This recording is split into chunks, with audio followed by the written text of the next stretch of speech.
বিচারের মাধ্যমেই আওয়ামী লীগের ফয়সালা করতে হবে বলে দাবি জানিয়েছেন জাতীয় নাগরিক পার্টির আহ্বায়ক নাহিদ ইসলাম। এই প্রশ্নে সব দলের ঐক্য চান এনসিপির নেতারা। রাজনীতিবিদ, পেশাজীবীদের সম্মানে দলটির ইফতার অনুষ্ঠানে এসব কথা বলেন তারা। এছাড়া ফ্যাসিবাদের দোসরদের বিচারও দ্রুত সময়ে চায় এনসিপি। এই ঈদে জামা জুতো অ্যাকসেসরিজের ডিসকাউন্ট।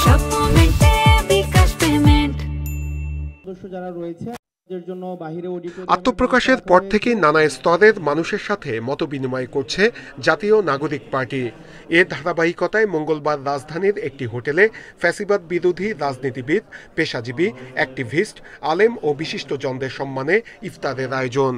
সেখানে বিএনপি, জামায়াত সহ বিভিন্ন সংগঠনের নেতারা অংশ নেন। ইফতার পূর্ব অনুষ্ঠানে জাতীয় নাগরিক পার্টির মুখ্য সংগঠক হাসনাত আব্দুল্লাহ বলেন, আওয়ামী লীগকে রাজনীতিতে আর দেখতে চান না। সব দলকে এ বিষয়ে একমত হয়ে উদাহরণ তৈরি করতে হবে।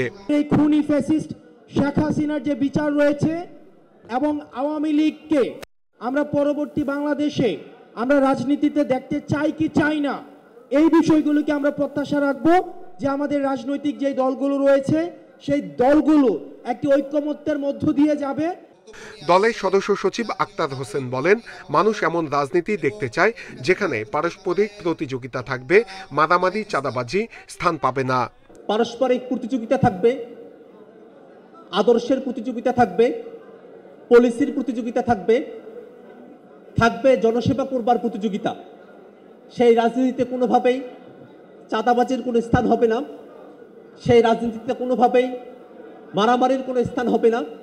এনসিপির আহ্বায়ক নাহিদ ইসলাম জানান, দেশ বিরোধী শক্তি এখনো ষড়যন্ত্র করছে। এছাড়া কিছু গোষ্ঠী বাংলাদেশ ও ইসলাম ধর্মকে নেতিবাচক হিসেবে দেখানোর চেষ্টা করছে।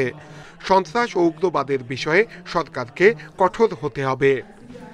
আমরা আমাদের নিজেদের মধ্যে নিজেদের লক্ষ্য আদর্শ নিয়ে জনগণের কাছে যাব, আমাদের নীতিগত বিরোধ হবে, কিন্তু জুলাই গণ অভ্যুত্থানে আমাদের যে ঐক্যের জায়গা তৈরি করেছে ফ্যাসিবাদের বিরুদ্ধে এবং গণতন্ত্রের পক্ষে, আমরা সেই ঐক্যের জায়গা থেকে কখনোই সরে যাব না। নির্বাচনের আগে আইন শৃঙ্খলা পরিস্থিতির উন্নয়ন করার আহ্বান দলটির নেতাকর্মীদের। নূরে আলম, ইন্ডিপেন্ডেন্ট নিউজ, ঢাকা।